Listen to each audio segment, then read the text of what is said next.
Eh bien, bonjour à tous et merci d'être si matinaux et de participer à cette table ronde sur le capture et le stockage du CO2, les grands projets. Alors, on va voir ce que ça veut dire dans le détail. Je vais commencer par introduire bien nos trois panélistes et je vais commencer par vous, Stéphanie. Stéphanie Le Châtelier. Alors, pour présenter Stéphanie, si je vous dis que Stéphanie a passé 25 ans chez Total Energy, vous pensez immédiatement, j'en suis sûr, à Hutchinson. Oui, c'est l'équipementier automobile et aéronautique. Donc vous le verrez avec Stéphanie, c'est aussi dans la diversité des activités que Total Energy trouve les compétences nécessaires à la transition énergétique. Stéphanie a démarré sa carrière donc dans les achats chez Hutchinson, et elle a pris ensuite en charge les achats indirects d'énergie, c'est-à-dire qu'elle était côté client. Et maintenant qu'elle a appris à être côté client, eh bien, elle est maintenant de nouveau chez Total Energy, où en gros, elle aide Total Energy par son expérience à mieux comprendre les attentes des clients dans l'achat d'énergie. Donc la boucle est bouclée pour Stéphanie. Ensuite, je vais enchaîner avec toi, Jean-François Bricot. Alors, pour ceux qui sont, vous êtes ici, ça veut dire que vous vous intéressez au CO2. Et si vous vous intéressez au CO2, eh bien, vous vous intéressez au ciment, qui est un bon contributeur d'émissions. Et en s'intéressant au ciment, vous arrivez peut-être à Jean-François Bricot, parce que nous avons un double expert avec Jean-François. Alors, double expert pourquoi? Premièrement, eh bien, c'est un expert du ciment. Il a passé 18 ans en tant qu'opérationnel de cimenterie dans le groupe Heidelberg. Et c'est aussi un expert de la décarbonation, puisque vous le verrez, depuis 6 ans, il est responsable de la décarbonation et du dispositif industriel français de Heidelberg. Et il va nous parler de ses projets. Et là, puisqu'on parle de les grands projets, on va parler de millions de tonnes de CO2. Donc, ce n'est pas un tout petit projet. Ensuite, nous avons avec nous le plaisir d'avoir Anaïs Fauché. Donc, pour présenter Anaïs, je vais dire qu'il y a des gens qu'on peut qualifier de visionnaires pour qui la réglementation est un tropisme naturel. Et vous n'allez peut-être pas me croire, mais il y a des gens qui prennent ça dès leurs études. Ben, c'est Anaïs. Voilà, donc Anaïs, bien évidemment, puisqu'on parle de régulation, Anaïs est à Bruxelles. Elle a mis au service ce tropisme donc pour maintenant chez Eurogaz. Voilà, je ne l'avais pas noté. Et ce profil européen est engagé et maintenant Policy Advisor pour Eurogaz. Et tu portes la voix des acteurs du gaz européen pour la transition énergétique. Je vais finir par me présenter moi-même. Alors bon, ça va, c'est un sujet que je connais. Donc moi, je suis Habib Al-Khatib. À la base, je suis ingénieur géologue. Et lorsqu'on dit ingénieur géologue, vous pensez immédiatement pétrole et gaz. Eh bien, vous avez raison. J'ai passé 12 ans dans l'exploration pétrolière, c'est-à-dire, Jean-François, que c'est moi qui ai le bilan carbone le plus déplorable de cette table ronde. Il y a 7 ans, j'ai créé Spotlight, une start-up qui fait maintenant de la surveillance des stockages géologiques de CO2. Et donc, j'essaye de me racheter. C'est dur, c'est très dur. Mais voilà, je suis ravi et honoré de faire cette table ronde. Et avant d'ouvrir officiellement ce débat, je vais commencer par un petit jeu de mots, mais qui va peut-être vous marquer, et j'espère d'ailleurs que ça va vous marquer. Aujourd'hui, on est à la conférence Mix E. Eh bien, comme vous le voyez sur ce panel, on est plutôt aussi sur une conférence mixte, c'est-à-dire que vous avez une parité complète. Eh bien, la transition énergétique, c'est une occasion évidemment de repenser nos modèles énergétiques, c'est l'occasion de repenser notre façon de consommer et de repenser les modes sociétaux. Eh bien, finalement, je le constate, et pour avoir passé 12 ans dans l'industrie pétrolière et gazière, je peux vous assurer que la mixité n'était pas là. Eh bien, je constate que la transition énergétique est aussi l'occasion de repenser sociétalement cette parité homme-femme, et je suis très content de voir que c'est une réalité. Donc, sans plus attendre, commençons tout de suite. Le stockage de CO2, c'est quoi? Eh bien, on va vous l'expliquer. Maintenant, c'est dans l'actualité. Il y a eu la COP28 il n'y a pas très longtemps. Dans la COP28, pour arriver au net zéro, alors net zéro émission, ça veut dire quoi? Ça veut dire 54 milliards de tonnes annuelles aujourd'hui consommées, enfin émis dans l'atmosphère. On doit arriver en 2050 à zéro, pas une molécule de CO2 dans l'atmosphère. Comment on le fait? Eh bien, la COP28 a dit que le stockage, la capture, le transport, l'utilisation et le stockage de CO2 allait représenter 8% de tout cela. Ça veut dire 8%, c'est dans la gestion d'un déchet qu'on appelle le CO2. Ça veut dire qu'on va avoir besoin d'un soutien politique. Et ça veut dire que je vais commencer avec toi, Anaïs, puisque soutien politique égale régulation. Merci. Est-ce que vous m'entendez? Oui. Oui, je pense que je peux compléter comme tu disais, Eurogaz. Qu'est-ce qu'on fait? On est une association qui représente l'industrie, donc qui, on va dire, engage le dialogue avec les institutions européennes et qui est un intermédiaire à ce niveau-là.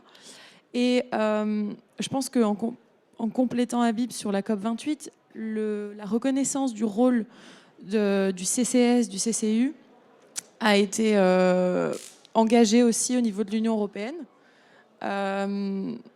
Donc il y a une vraie reconnaissance depuis quelques années des institutions européennes et un vrai dialogue autour du déploiement de ces technologies.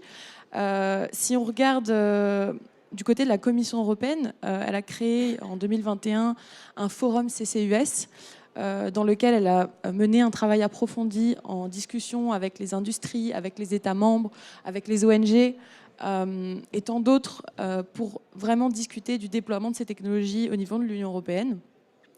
Et ce travail a notamment mené à une stratégie qui a été publiée le 6 février dernier par la Commission européenne, qui reconnaît vraiment pour la première fois de manière écrite ce rôle du CCS, du CCU et de l'absorption de carbone. Donc on vous décrira évidemment tout ça, on vous expliquera évidemment quelles sont les chaînes de valeur liées à ces technologies. Mais voilà, il y a vraiment cette stratégie, et notamment dans cette stratégie, on a quelques chiffres. La Commission projette que d'ici 2040, l'Union européenne devra capturer 280 millions de tonnes de CO2 et d'ici 2050, 450 millions de tonnes. Donc, c'est beaucoup.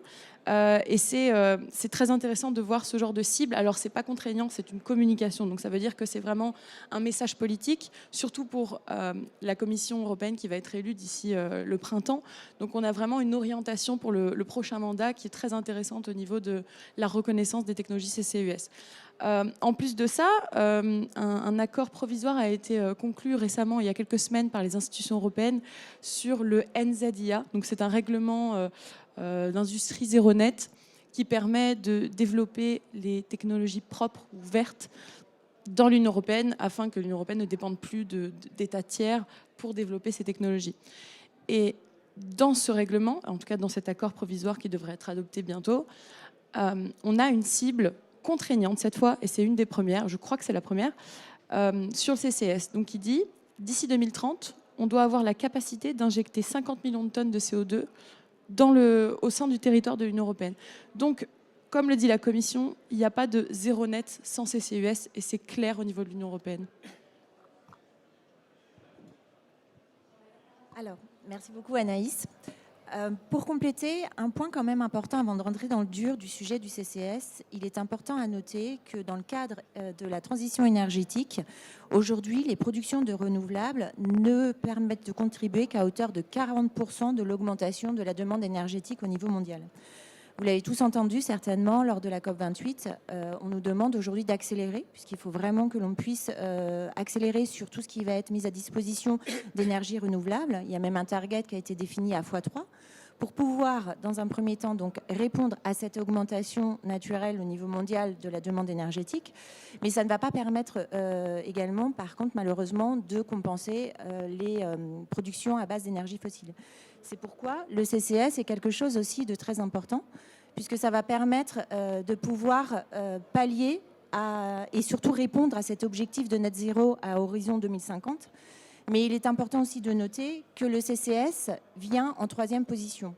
Dans le cadre des objectifs de décarbonation, le premier point, c'est tout d'abord d'éviter, donc faire tout ce qui est chasse au gaspillage, efficacité énergétique, réduire les consommations énergétiques et donc voir tous les process qui peuvent être switchés sur de l'énergie électrique renouvelable ou gaz à défaut dans une première étape. Et ensuite, on arrive à la partie que fait-on? Comment est-ce que l'on gère le CO2 qui est résiduel? Donc le CO2 résiduel, il y a deux possibilités aujourd'hui qui sont identifiées. Soit le fait de pouvoir trouver des solutions d'utilisation du CO2. Donc ça, c'est quelque chose qui sont investigués par les différents industriels. Donc c'est comme par exemple les productions de SAF, donc pour la partie fuel sustainable dans l'aviation et le maritime. Et l'autre solution, c'est donc de regarder toutes les possibilités de séquestration. Et la séquestration vient en fait suite à un procédé de capture que vous expliquera Jean-François. Une fois que ce CO2 est capturé, il faut donc le transporter à partir du point de l'émetteur jusqu'à un centre de stockage. Le centre de stockage peut se situer en 2 endroits, soit en mer, donc dans des puits qui sont déjà existants, donc ce seront par exemple des puits de pétrole, des puits de gaz qui sont réhabilités dans une finalité de séquestration et de stockage du CO2. Ou il y a également des investigations pour des séquestrations qui soient donc en terre, donc dans des zones qui sont identifiées comme étant des possibilités et donc en toute sécurité de stockage du CO2. Donc ça représente aujourd'hui toute la chaîne de capture, shipping et séquestration du CO2. Alors, puisqu'on parle de séquestration, pour ceux qui suivent aussi le sujet de la séquestration, il y a beaucoup d'actualités, notamment Total Energy est un des acteurs en Norvège, avec votre projet Northern Light, mais le Danemark dans l'Union européenne est très actif sur la partie stockage. On a la Hollande aussi qui est très actif, l'Angleterre sur l'Europe. Évidemment, aux États-Unis, c'est extrêmement actif. Par contre, et pour être membre du club CO2, c'est-à-dire les gens qui s'occupent en gros du CO2 en France, en France, le stockage, pas tant que ça, quoi. Alors pourquoi est-ce qu'en gros, selon vous, la France n'est pas à la pointe de ce stockage de CO2 ? Quels sont les facteurs en fait ? C'est de l'acceptabilité, c'est qu'on ne produit pas assez de CO2 peut-être avec toi pour commencer, Jean-François ? Je pense qu'en termes de production de CO2, la France est plutôt bien située, donc c'est pas cette thématique-là. Je pense que la partie onshore, il va y avoir 2 thématiques. La première partie est d'un point de vue étude, et de connaissance également du sous-sol.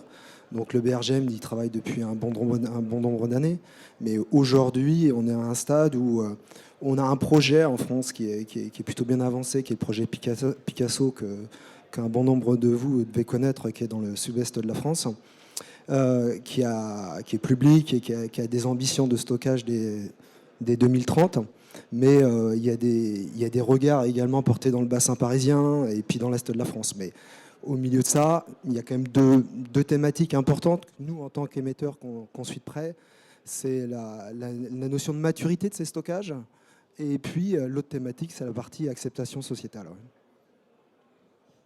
Si je peux compléter la partie acceptation sociétale, en effet, ça c'est un gros point qui est notamment discuté au sein du forum CCES dont je vous parlais, de la Commission européenne. Donc il y a différents groupes de travail sur différents thèmes et il y en a un dédié entièrement à cette perspective, cette acceptabilité de la technologie. Et je pense qu'il sera très important, surtout dans la réglementation, mais également sur le terrain, de rencontrer les communautés locales, de vraiment créer une confiance en ces technologies-là.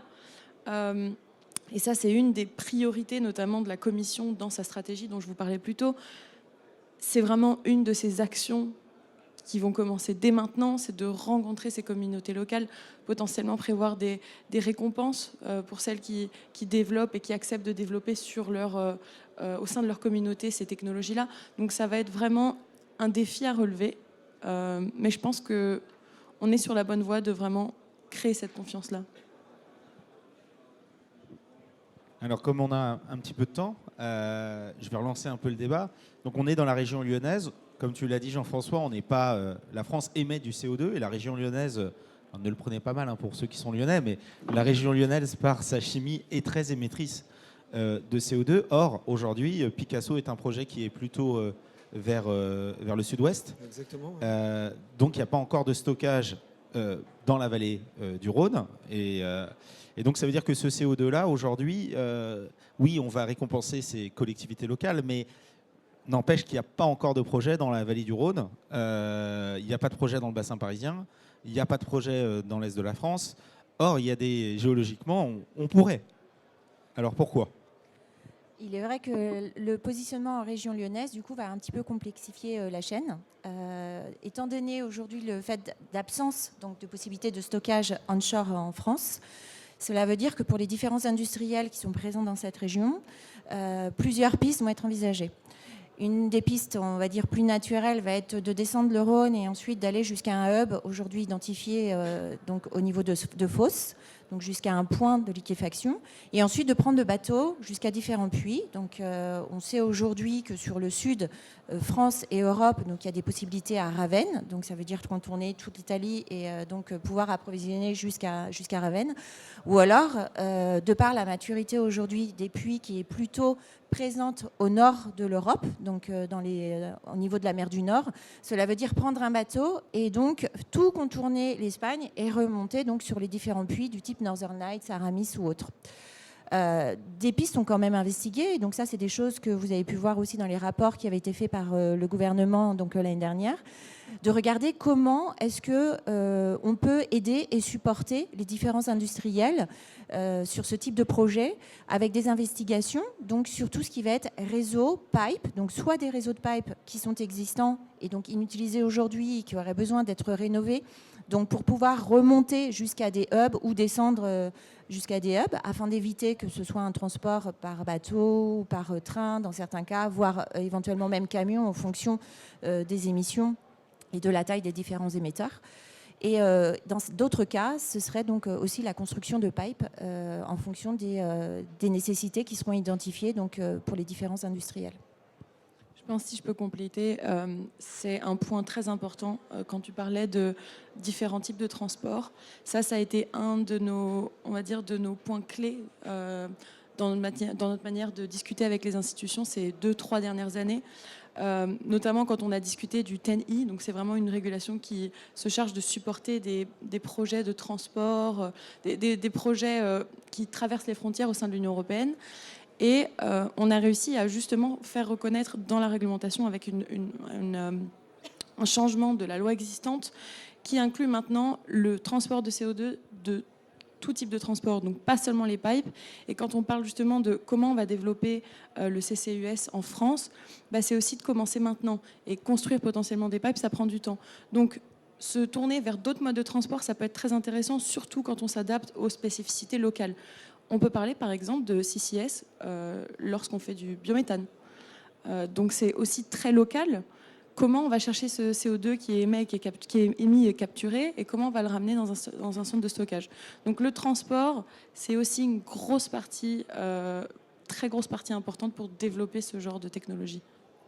Alors merci, parce que ça nous fait une très très belle transition, Anaïs, puisqu'en fait, il y a les petites cellules de biométhane, on va dire que ça c'est la stratégie de la fourmi, plein de petits CO2 qui arrivent et qu'on va concentrer et autres, mais on va dire qu'à court terme, ce qui va compter, c'est les millions de tonnes de CO2. Et je pense qu'il y a une personne qui est très bien placée pour nous parler des millions de tonnes de CO2, c'est toi, Jean-François. Alors vas-y, parle-nous de ça. Comment est-ce qu'on le capte, ce CO2 ?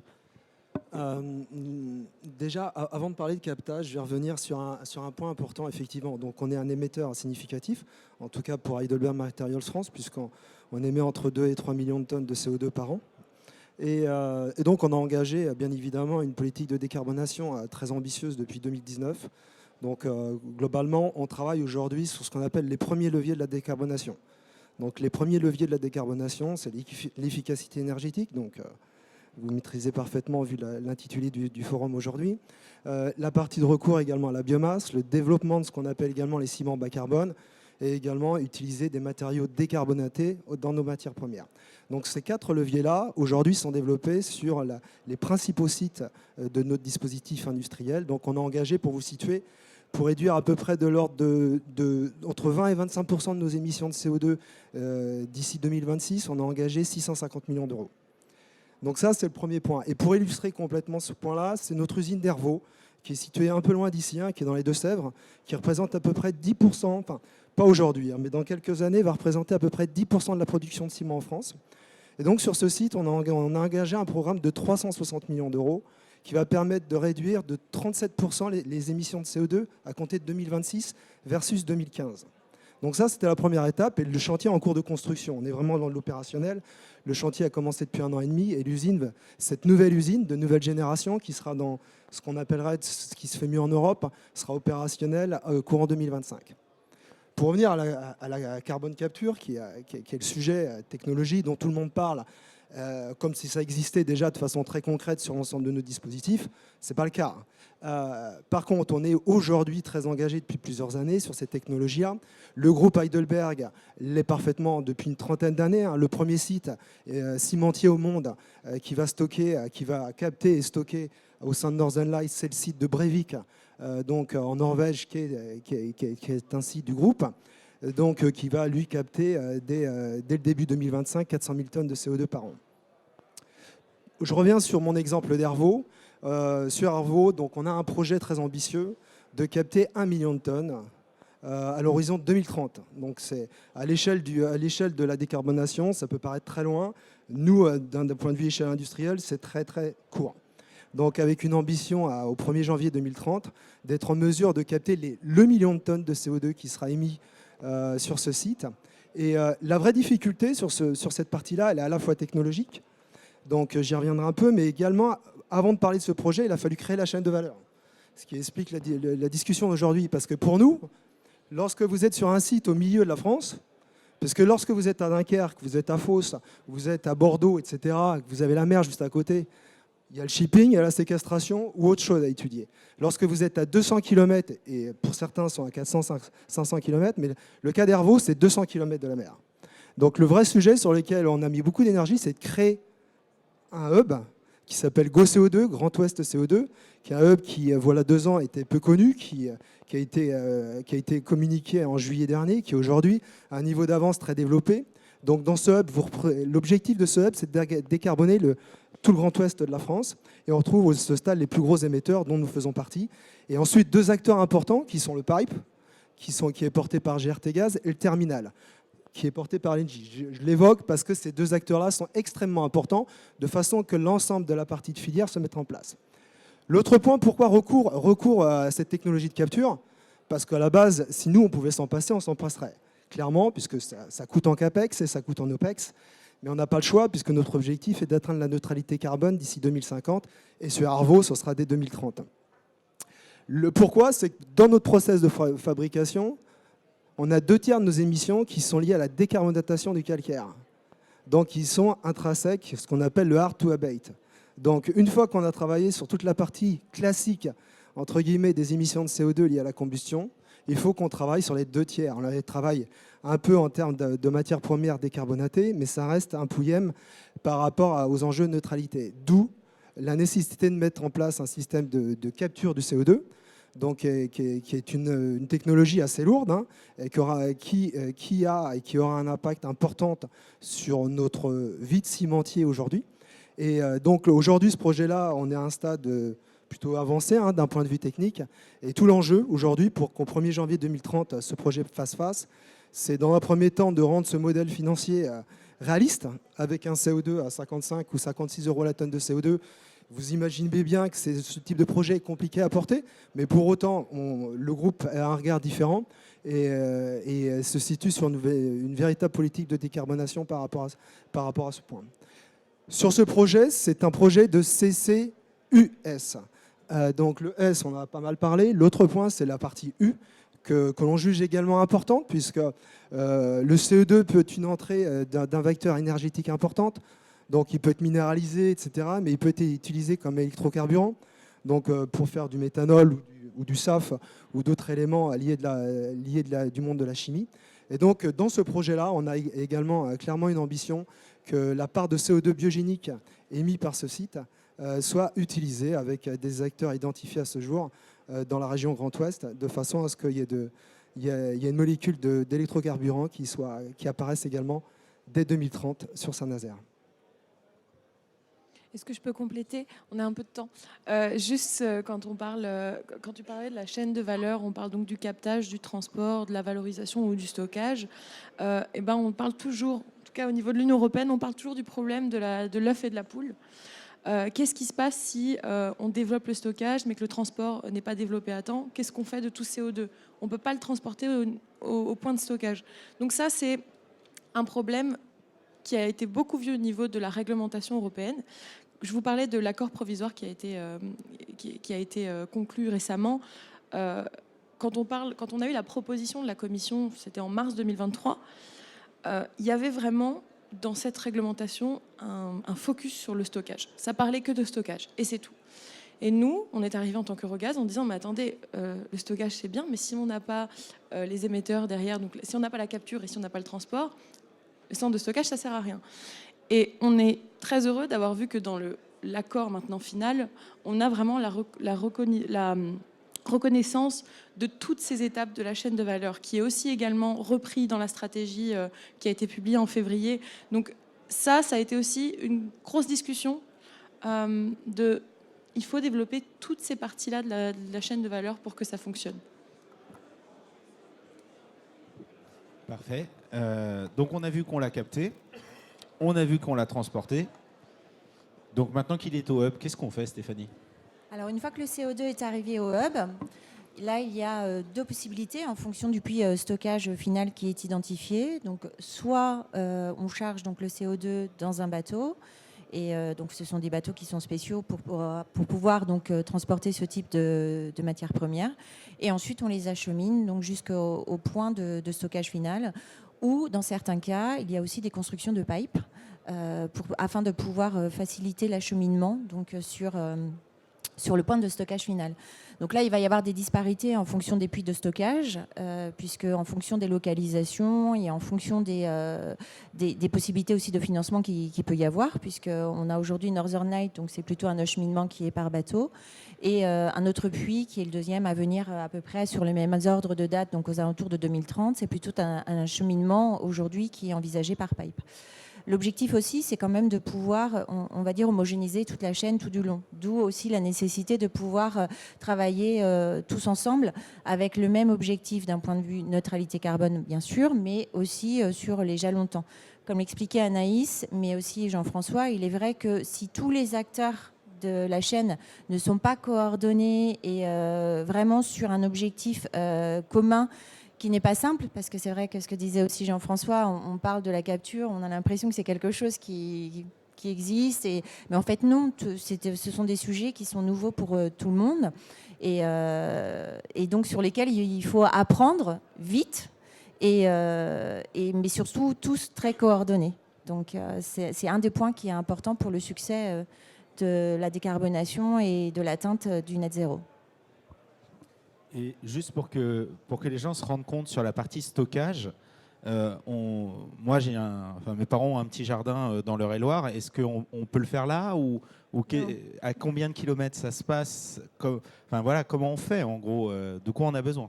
Non, on ne stocke pas du CO2 comme ça dans son jardin pour s'arranger. Non, pas du tout. Vous avez énormément de règles de sécurité. Il est vrai que côté Total Energy, aujourd'hui, les stockages que nous avons sont d'anciens assets que nous avions, donc, qui étaient pour des extractions de pétrole ou de gaz. Pourquoi est-ce qu'on, dans un premier temps, on reste sur ces assets? C'est parce que on sait que d'un point de vue sécurité, on a une maîtrise, puisque l'avantage au sein de la compagnie, c'est qu'on a une multitude d'experts donc, sur tout ce qui est technologie de forage, de séquestration, d'extraction. Et là, on passe dans un système d'injection. Donc, il y a énormément de points de vigilance, de contrôle, d'assurance et de tests à faire. Donc ça, l'expertise en tant que pétrolier nous permet de nous assurer que ces puits aujourd'hui sont donc sécures. Donc d'où le fait de partir dans un premier temps sur ces points. Il peut y avoir des pistes également, puisqu'on a également des expertises donc, sur tout ce qui va être extraction onshore. Et donc là, en effet, vous avez donc des analyses de sol, des analyses de sécurité et donc d'analyse surtout des risques sismiques qu'il pourrait y avoir ou autres, donc qui sont pris en compte pour faire donc ces stockages en toute sécurité. Et si je peux compléter, d'ailleurs, on revient sur l'acceptabilité, encore une fois, qui est très hétérogène selon les pays aussi, il faut en parler. Et alors, oui, en France, on est encore derrière comparé aux pays nordiques, on peut le dire. Mais j'ai envie de dire qu'on est là et qu'on a une vision assez claire. On a eu la stratégie française publiée, je crois, l'été dernier, qui parle vraiment de stockage onshore, donc sur la terre, enfin sous la terre, chose qui n'est totalement pas acceptée dans d'autres pays, comme par exemple l'Allemagne ou l'Autriche. Alors l'Allemagne a récemment... prévoit de modifier sa loi autour du stockage et compte développer le stockage offshore, donc sous la mer, chose qui était aussi bannie jusque-là. Mais pour ce qui est d'onshore, pour l'instant, c'est non. Donc, on voit quand même que la France essaye de se développer dans la stratégie. Il parlait aussi de stockage onshore au niveau du Grand Est, qui est ma région. Donc, on voit que ça avance, surtout en France, comparé à d'autres pays voisins. Oui, et je peux dire aussi que donc, au sein du Club CO2, on voit tous les acteurs de la chaîne CCS et CCUS. Et effectivement, la France, pour l'instant, n'a pas encore de projet opérationnel, mais a énormément d'acteurs qui sont à l'international sur ces projets-là. Et c'était notre volonté dans ce débat de laisser du temps pour interagir avec vous. Et on va conclure ce débat sur le CO2. Donc on vous a montré comment on l'avait capté. On vous a expliqué comment est-ce qu'on le transporte. On vous a expliqué les échelles de grandeur. Maintenant qu'il est sous terre et qu'il a été stocké, il y a une dernière partie. C'est la surveillance. Comment est-ce qu'on s'assure que ce CO2 y reste ? Et donc, c'est ce que je fais. Donc, je vais en parler très rapidement. En gros, ce n'est pas une fois qu'on l'a enterré ou on regarde ailleurs, absolument pas. On parle de surveillance sur 50 à 100 ans, de la surveillance qui est réglementairement obligatoire. Et c'est de la surveillance auquel les acteurs ne sont pas encore habitués parce que dans le sous-sol, on n'a pas pour habitude de surveiller pendant 100 ans quelque chose qui est à plus d'1,5 km sous nos pieds, surtout pour vérifier que ça ne bouge pas. Et donc, c'est tout un écosystème qui est aussi là en train de se mettre en place et qui est très important et qui permet justement d'améliorer cette acceptabilité sociétale dans une optique de transparence avec le régulateur, avec les certificateurs, avec les opérateurs, mais aussi avec ceux qui vont financer cette transition. Et je pense que même des groupes comme les cimentiers sont intéressés de savoir que le CO2 qu'ils vont stocker quelque part va y rester pour des siècles et des siècles. On a fini ce qu'on avait envie de vous dire. J'espère que ça vous a plu. Je tiens à remercier Mix pour nous avoir donné cette opportunité d'interagir aujourd'hui avec vous, de vous présenter notre vision. Merci Jean-François, merci Anaïs, merci Stéphanie. Merci aussi au Club CO2 de nous avoir donné cette visibilité. Et maintenant, nous avons du temps, et je suis très content, nous avons du temps pour interagir avec vous. Donc, place à vous, à vos questions. N'hésitez pas. Merci.